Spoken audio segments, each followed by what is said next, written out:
Bonjour, je voulais vous parler aujourd'hui des anti-sèches du tarot d'Emmanuel Iger. Alors, c'est un petit coffret qui est sorti récemment, mais il faut savoir que ces cartes existaient déjà dans une première édition, mais on ne l'a trouvé, on ne trouvait ces cartes que sur son site à Emmanuel Iger. Donc voilà comment elles se présentaient. Il n'y avait pas de boîte. Voilà, elles vous étaient envoyées comme ceci, il faut aller les mettre dans un petit pochon. Et puis voilà, ce sont des cartes assez grandes.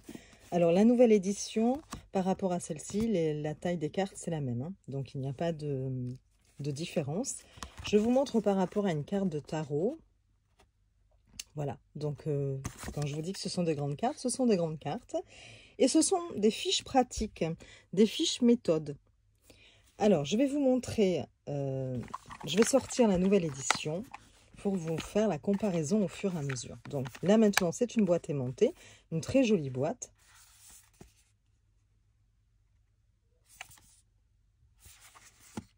Voilà, je vous montre tous les côtés. Hop, l'intérieur de la boîte, c'est comme ceci. Vous tenez entre vos mains les clés qui vous aideront à explorer le monde fascinant du tarot. Puissent ces arcanes illuminer votre chemin et l'enrichir de 1000 trésors. Passionnément votre, Emmanuel Iger. Voilà, donc un mignon petit coffret, sympa. Et voici les nouvelles cartes. Donc là, les tranches sont dorées. Dans l'ancienne version, les tranches étaient neutres. Vous avez un dos différent. Voilà, l'ancienne version, la nouvelle. Alors, j'ai une préférence, je l'avoue, pour l'ancienne version, parce que je trouve qu'elle fait plus vintage, plus ancienne. Là, c'est un peu plus moderne quand même, mais il reste très très beau hein, comme dos. Donc là, c'est très glossy quand même, hein, brillant.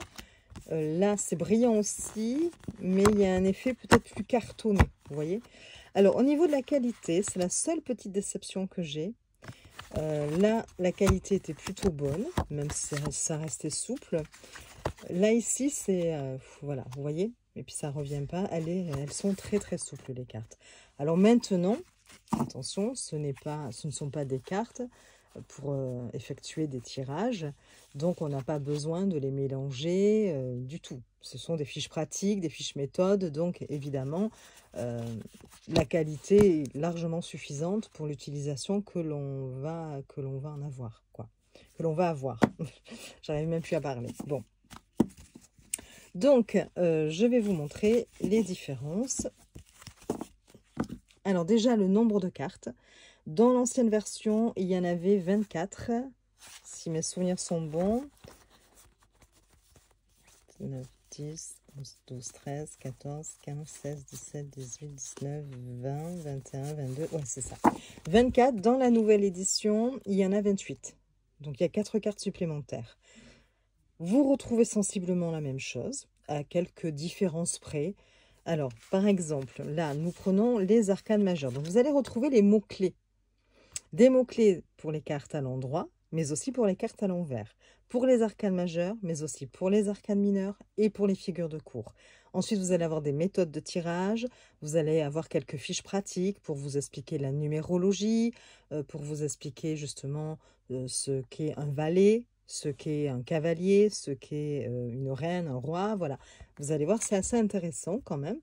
Ce qui est super intéressant aussi, c'est que moi, j'ai voulu quand même la nouvelle édition parce que je me suis dit, ce sont quand même des fiches vraiment pratiques qui évitent de se trimballer des livres.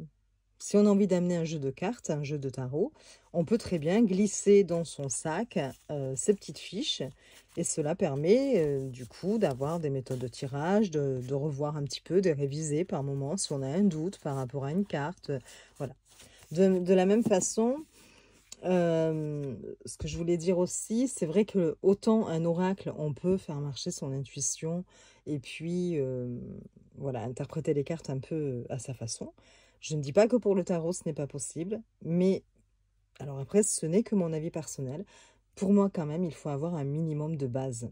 Il faut avoir appris un minimum de base. Alors, on l'apprend comme on le veut, c'est-à-dire soit justement on prend un bouquin, on le parcourt, mais ça paraît très fastidieux. Souvent, on a des très très grandes pages d'explications, d'interprétations, et c'est évident que bon, à retenir, ce n'est pas simple, hein, on ne va pas retenir un livre de 200 pages comme ça. Et que là, il y a quand même un côté très pratique, si on a envie de se dire, bon, ben voilà, je vais essayer de retenir quelques mots-clés pour chaque carte. Bon, mais là, évidemment, ce sera quand même bien plus simple. Une fois qu'on a appris quelques mots-clés pour chaque carte, évidemment, on peut aussi utiliser son intuition, en fonction d'ailleurs du thème du jeu de tarot, parce que maintenant, il y a tellement de jeux de tarot différents. On va en avoir sur les dragons, on va en avoir sur les fées, on va en avoir sur les fleurs, enfin surtout, voilà, sur tous les thèmes. Et donc après, évidemment, on peut prendre l'illustration comme moyen d'interprétation et Enfin, ce que je veux dire, c'est qu'on ne peut pas non plus, par contre, lui donner un sens complètement différent de ce qu'est à l'origine, par exemple, un 3 d'épée, qui représente quand même une déception, un chagrin, ça peut être une trahison, enfin, on a le cœur brisé, etc., etc. On va pas dire: «Oh ben là, tout va bien, là je vois que, dans les cartes, c'est en train de me dire que vous êtes super heureux, dans votre vie de couple actuellement» ou bon, voilà, c'est ce que je veux dire. On ne peut pas non plus, hem, donner l'interprétation, que à notre, selon notre envie. Voilà. Après on va essayer d'adapter en fonction du contexte de la question, ça évidemment.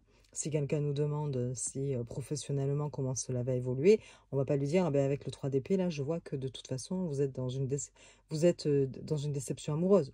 Alors oui, on peut aussi dire que du coup ça l'empêche d'évoluer professionnellement parce que mais enfin, j'espère que je me fais comprendre, je suis en train de bafouiller mais bon voilà.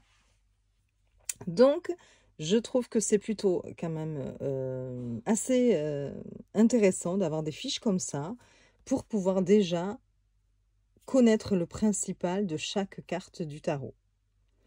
Pour pour celles et ceux qui ne veulent pas, évidemment, voilà, c'est normal, hein, chacun a le droit de faire ce qu'il veut.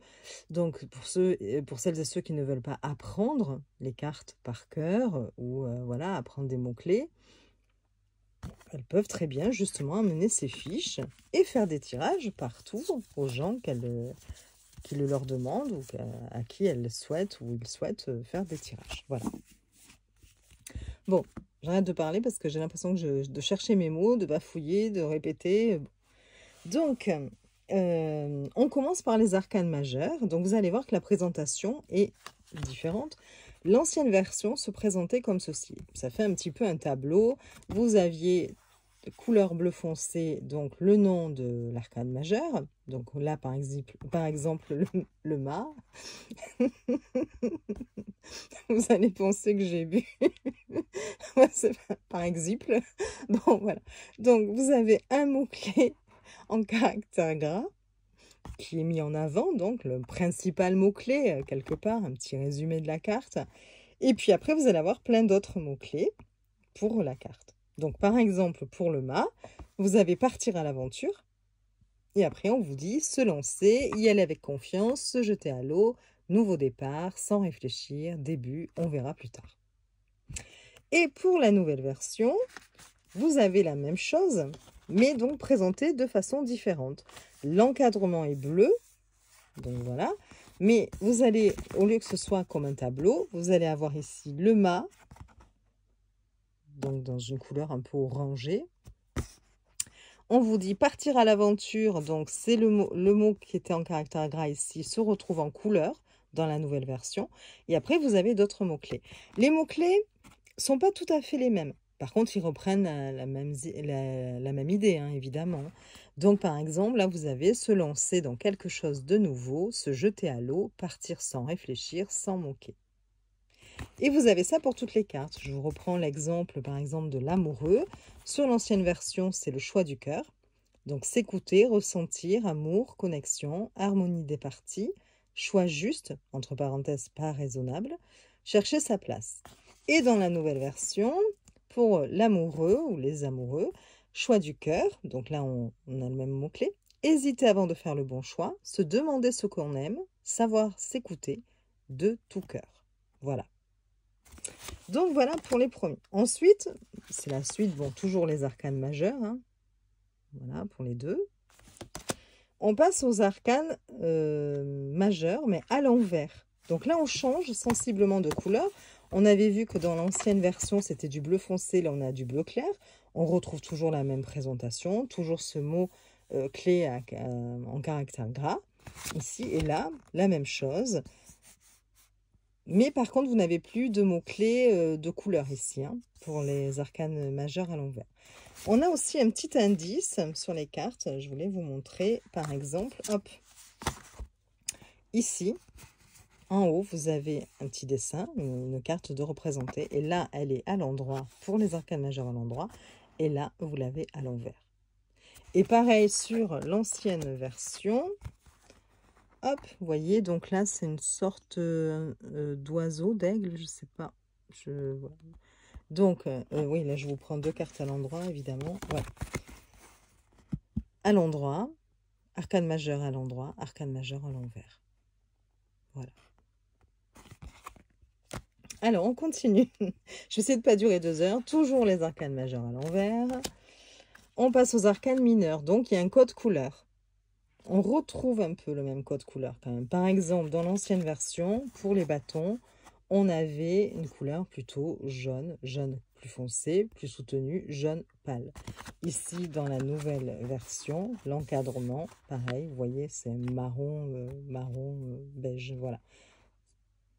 Et donc, toujours le même principe, hein, le nom de la carte, l'as, le numéro là, c'est de la carte. Donc là, ça va de 1 à 10. Hein. Les figures de cours sont à part. Et puis, toujours ce mot-clé de couleur et des mots-clés. Voilà. Et donc, sensiblement les mêmes, mais avec quelques différences par rapport à l'ancienne et la nouvelle version.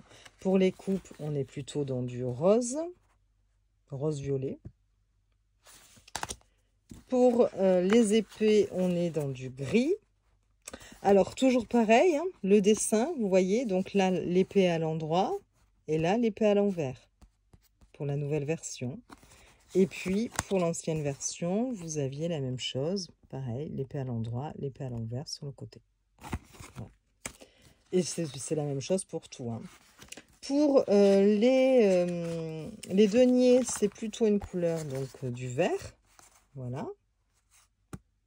Pareil, le dessin, vous voyez, à l'endroit, à l'envers. Et l'ancienne version, pareil, à l'endroit, à l'envers. On passe ensuite aux arcanes mineurs, mais les cartes de cours. Donc, pareil, à l'endroit, à l'envers. Donc là, l'ancienne version. Et là, on retrouve dans l'ancienne version ce système de tableau. C'est-à-dire que, par exemple, pour le valet de coupe, vous avez décrit « Découvrir son désir en vie ».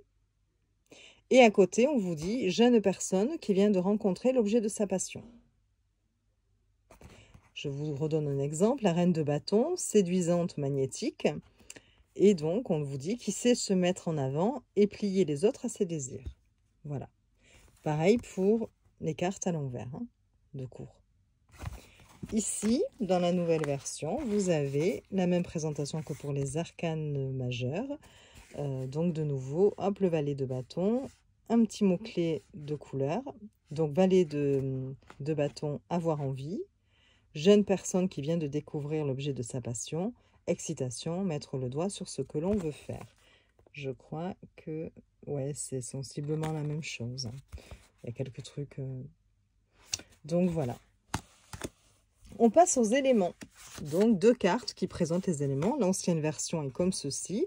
Donc là, c'est pour vous donner la suite de bâtons, à quoi elle correspond, la passion, et on vous donne donc quelques mots. Les coupes, pareil, c'est l'affectif, et on vous explique. L'épée, c'est le mental, et les deniers, c'est le concret. Donc, c'était présenté, pareil, comme un tableau, un petit peu. Ici, vous l'avez de présenter de cette façon. Donc, pareil, le petit dessin, bâton, et hop, on vous redonne. Donc là, je pense, oui, là, c'est la même chose, par contre, qui est dite. On passe ensuite à la signification de la numérologie, hein. Donc, le 1, le 2, par exemple, le 1, c'est la graine, l'étincelle, les possibilités, le début. Et donc là, dans la nouvelle version, le 1, graine, étincelle, opportunité, début. Donc à peu près la même chose aussi. Ensuite, vous avez la correspondance avec les éléments. Donc, l'ancienne version tableau, on vous dit les bâtons et on vous donne le domaine, inspiration. L'élément, c'est le feu. Le temps, c'est le feu. Le feu brûle très vite, donc c'est des jours. La saison, c'est l'été. Le zodiaque, les signes du zodiaque, c'est le bélier, lion, sagittaire. Le genre, c'est masculin. Les couleurs, rouge, orange. Les cartes à jouer, trèfle. Et vous avez ça pour toutes les suites. Vous avez la même chose ici, dans la nouvelle version. Ensuite, vous allez avoir, c'est ce que je vous disais tout à l'heure, on vous explique, un valet, qu'est-ce que c'est? C'est découvrir, commencer à apprendre. On met le valet au service du cavalier pour que celui-ci lui apprenne le métier des armes. Pareil, on vous explique pour le cavalier, la reine et le roi. Et la nouvelle version est comme ceci. Et donc là, on vous dit, les figures de cour s'appellent ainsi car leurs personnages forment une cour médiévale. Elles représentent les attitudes que l'on peut avoir ou adopter. Valet, découvrir, commencer, apprendre. Le valet est au service du cavalier afin que celui-ci lui apprenne le métier des armes. Il n'est qu'un étudiant. Vous avez une petite phrase supplémentaire. En fait, quand on compare un petit peu les deux, je dirais que l'ancienne version me ferait penser au niveau de sa présentation, de ses couleurs, bon voilà, à un Samsung et la nouvelle version à un Apple. Vous voyez, un côté plus sage quand même s'il y a les couleurs autour, mais dans sa présentation, c'est peut-être un peu plus, même les dessins sont plus élaborés, donc ça fait un peu moins, peut-être un peu moins ludique, mais un petit peu plus professionnel par rapport à l'ancienne version. Voilà. Comment réussir son tirage? Donc là, pareil. Donc ici, l'ancienne version, étape pour réussir son tirage. Petit 1, poser la question. Petit 2, choisir son tirage. Et à chaque fois, vous avez quelques lignes. Petit 3, définir la technique, optionnel. Petit 4, tirer les cartes. Petit 5, lire les cartes. Petit 6, répondre à la question.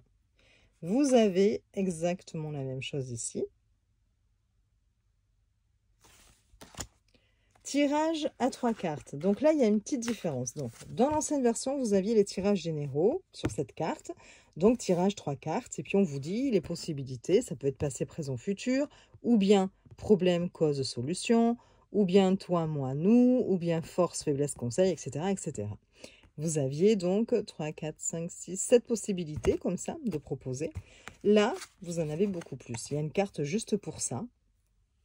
Tirage à 3 cartes et on vous dit tout ce que vous pourriez donner comme position au niveau de ce tirage-là. Voilà. Sur l'ancienne version, vous aviez en dessous un autre tirage, donc avec 7 cartes. Consultant, passé, présent, influence cachée, entourage, action conseillée, ce que cela va donner. Donc c'est un tirage général que vous n'avez pas dans la nouvelle version. On passe ensuite à la croix celtique. Donc voilà la présentation. Vous l'avez aussi dans la nouvelle version. Voilà, comme ceci. Tirage en croix, toujours la même chose, vous voyez. C'est pour ça que je vous dis ici, c'est peut-être un peu plus ludique, vous voyez, plus coloré. Voilà.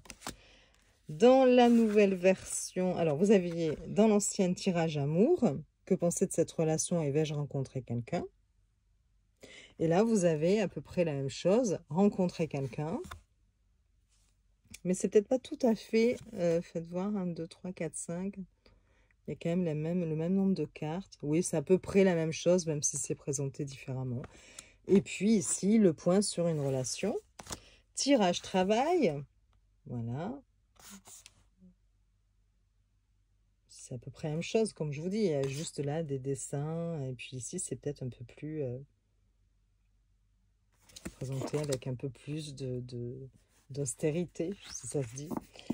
Voilà, donc là, on a fait le tour pour l'ancienne version. On a fait les 24 cartes. Et là, on a 4 cartes supplémentaires dans la nouvelle version. Donc, les cartes supplémentaires, vous avez des tirages décisionnels. Donc, un tirage oui-non traditionnel et un tirage de choix. Vous avez 20 questions inspirantes à poser au tarot. C'est assez intéressant. Par exemple, où en suis-je dans mon évolution? Comment prendre soin de moi? Est-ce le bon moment pour faire cela?